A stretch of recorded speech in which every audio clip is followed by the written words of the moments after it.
अध्यक्ष वीडी शर्मा मौजूद थे और उन्होंने यहाँ पर जो है कहीं ना कहीं ये वाली बात कही है कि वोट शेयर उनके लिए कितनी महत्वपूर्ण बात है। वोट शेयर यहाँ पर जो है वो बढ़ेगा तो यहाँ पर बीजेपी को कहीं ना कहीं फायदा जरूर होगा और यहाँ पर उन्होंने यही कहा है क्योंकि वोट शेयर बीजेपी जो है हर बूथ पर बढ़ाने का लक्ष्य और कहीं ना कहीं बीजेपी का जो है वो बीजेपी यहाँ पर हासिल करने की कोशिश कर भी रही है।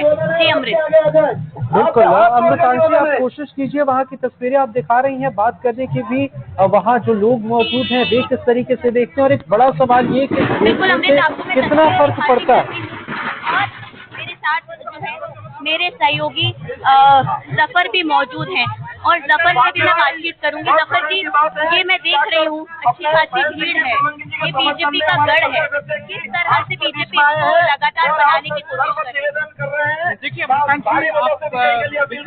बीजेपी का गढ़ है, यहाँ पे बीजेपी को ज्यादा मेहनत करने की जरूरत आमतौर पर किसी भी चुनाव में नहीं लगी है। अभी तक के जितने लोकसभा चुनाव हुए या विधानसभा चुनाव हुए उनकी तस्वीरों को अगर अपन देखें तो कुल जमा यहाँ पे 2 या 3 बार ही कांग्रेस यहाँ पे एग्जिस्ट कर पाई है। इससे पहले जो लोकसभा चुनाव में सज्जन वर्मा ने जीत हासिल की थी और उससे पहले जो बाबूलाल मालवी यहाँ पे लोकसभा चुनाव जीत पाए थे।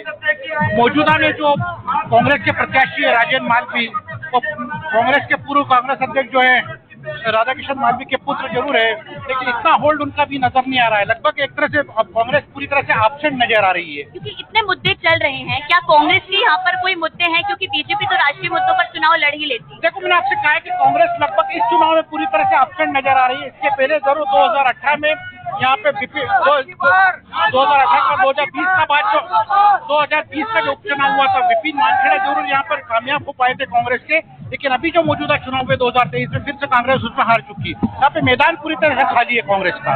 मैदान खाली है और यहाँ पर आप देखेंगे मैदान भले ही खाली है, लेकिन ये रोड शो में यहाँ पर जो है वो काफी ज्यादा भीड़ देखने को मिल रही है। जगह जगह लोग यहाँ पर स्वागत करने के लिए पहुंचे हुए हैं, बीजेपी के कार्यकर्ता भी मौजूद हैं। आप बताइएगा क्यों ये कह रहे हैं कि मैदान खाली है? क्या बीजेपी को वॉक ओवर है क्या यहाँ वास्तव माना जाए तो पूरी तरीके से वॉक ओवर है, क्योंकि जो कांग्रेस है वो पूरी तरीके से जितने कांग्रेस के मजबूत कार्यकर्ता थे वो आज भारतीय जनता पार्टी के साथ है, मोदी जी के नेतृत्व के साथ में है। यहाँ कांग्रेस नामो निशान नहीं बचा है। हम पिछली बार 51,000 मतों जीते थे, इस बार हमारा लक्ष्य 80,000 है और हम 80,000 मतों से विधानसभा को जीत रहे हैं। देखिए, यहाँ पर जो 51,000 वोटों से इनको जीत मिली है विधानसभा में, इनका ऐसा कहना है। आप ये तस्वीरें लगातार देख रहे हैं, यहाँ पर पूरी तरह से जो है लोग मौजूद हैं, बड़ी संख्या में लोग यहाँ पर पहुंचे हुए, बीजेपी के झंडे हाथ में हैं और कहीं ना कहीं ये बता रहा है अमृत की देखिए आखिरी का जो समय है, क्योंकि 2 ही घंटे अब बाकी हैं और इसके लिए बीजेपी के नेता दमखम झोंक रहे हैं। सभी नेता अलग अलग जगहों पर प्रचार कर रहे हैं। जफर जी, मैं देख रही हूँ कि जनता भी बड़ी संख्या में मौजूद है। वाकई में अगर बात की जाए तो देवास लोकसभा के, आगर मालवा के मुद्दे क्या क्या है? किन मुद्दों पर इस बार चुनाव? आखिर देखे जाए तो मुद्दे एक तरह से पूरी तरह से एब्सेंट है। जिन मुद्दों पे चुनाव होना चाहिए मुद्दे कहीं नहीं। कांग्रेस सीधा मैदान छोड़ चुकी है और एक तरफा बीजेपी की जो मोदी जी प्रधानमंत्री है उसकी तरफ जनता आमतौर पे देख रही है।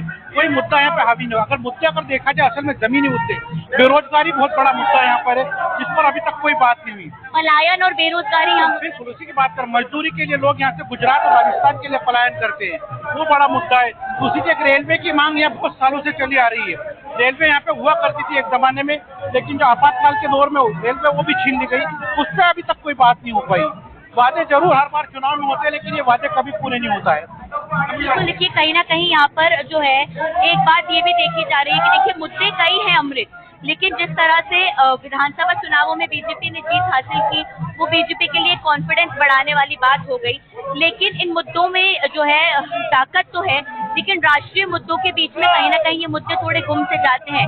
हो सकता है कि यहाँ पर जो है जो बता रहे हैं कि बीजेपी एक मजबूत स्थिति में है और अगर सांसद बनते भी हैं तो उनको लेकर काम जरूर किए जाए, लेकिन फिलहाल यहाँ पर बीजेपी पूरी तरह से कॉन्फिडेंस के साथ मैदान में दिख रही है और मैदान में वो भीड़, वो एक तरीके से हम कह सकते हैं वो लोगों का उत्साह, कार्यकर्ता का उत्साह दिख भी रहा है। जी अमृत। बिल्कुल अमृतांशी, लेकिन एक अहम सवाल कि क्या यहाँ पर जो रोड शो, जो कार्यक्रम या फिर जो माहौल है उससे आसपास के जो संसदीय क्षेत्र हैं उसमें कितना फर्क पड़ता है, या फिर आसपास के जो संसदीय क्षेत्र हैं उससे यहाँ पर कितना फर्क पड़ता है?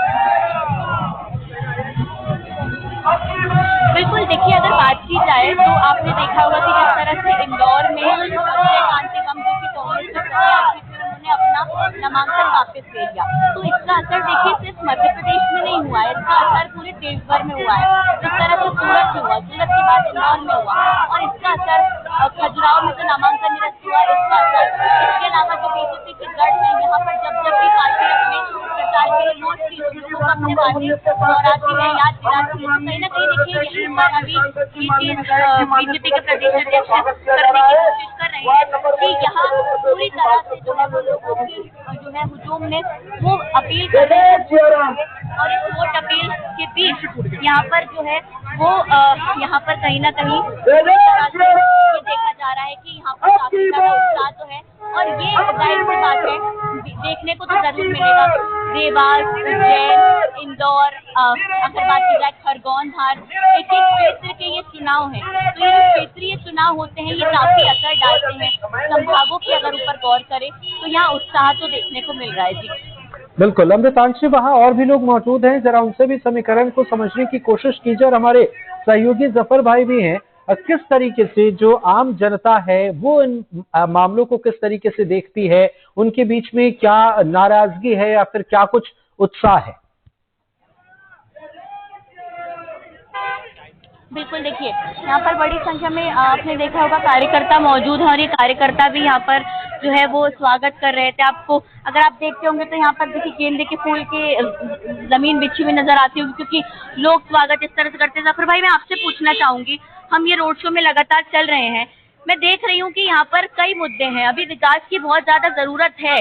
इस विकास की दौड़ में क्या ये प्रचार का दौड़ जब खत्म होगा, ये विकास की दौड़ आगे बढ़ पाएगी? जो यहाँ पे रनर्स हैं, कोई फिनिशिंग लाइन तक जीतकर क्या कुछ कमाल कर पाएंगे? देखिए, अभी तक का जो अनुभव बताया है कि मुद्दे जरूर बातें होती है चुनाव में, हाँ। वो अभी तक जमीन पर उतर नहीं आए हैं, लेकिन इस चुनाव में तो कोई मुद्दा आया ही नहीं सामने, क्योंकि एक ही मुद्दा दिख रहा है मोदी जी का 400 पार का नारा जो यहाँ के वोटरों पर पूरी तरह से छाया हुआ है।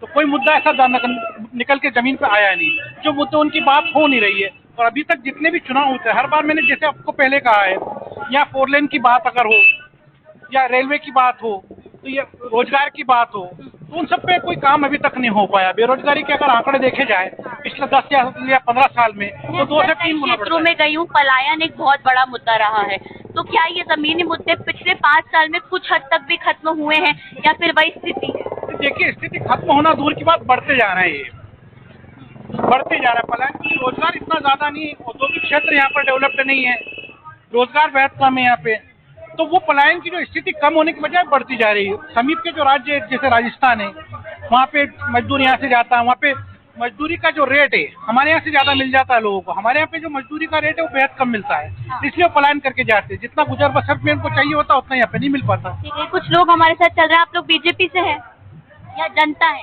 जनता है। क्या मुद्दे हैं आप लोगों के, क्या संतुष्ट है विकास से? ये मोदी जी का ही मुद्दा है, बाहरी ये जो विकास करा इन्हें 370 राम मंदिर है, यही ज्यादा मुद्दे चल रहे हैं। अच्छा, राम मंदिर तो चलिए बन गया, यहाँ पर कॉलेज बना है? कॉलेज बना हुआ है। अच्छा, जाते हैं, स्थिति अच्छी है? सामुदायिक केंद्र कैसा है? अच्छी है, सामुदायिक केंद्र भी अच्छा है, ये कॉलेज की स्थिति भी अच्छी है, सारी किसानों की भी वो सम्मान निधि डलती है, वो भी स्थिति अच्छी है। तो यहाँ पर क्या आप ये कहना चाह रहे हैं कि प्रॉपर जो लहर बताई जा रही है या जो नारा दिया जा रहा है वो यहाँ पर हो पाएगा उनका नाम? हो पाएगा, जरूर हो पाएगा यहाँ। अच्छा, आप क्या स्थिति देख रहे हैं सर? हम भी 400 पार के बिल्कुल, तो पब्लिक के बीच भी कहीं ना कहीं माहौल बेहतर नजर आ रहा है। हालांकि कोशिशें तमाम पार्टियां कर रही हैं। अमृतांशी, नजर बनाए रखिए, आगे भी आपसे अपडेट लेंगे। फिलहाल बहुत बहुत शुक्रिया। खबरें और भी हैं, एक छोटे से ब्रेक के लिए रुक रहे हैं।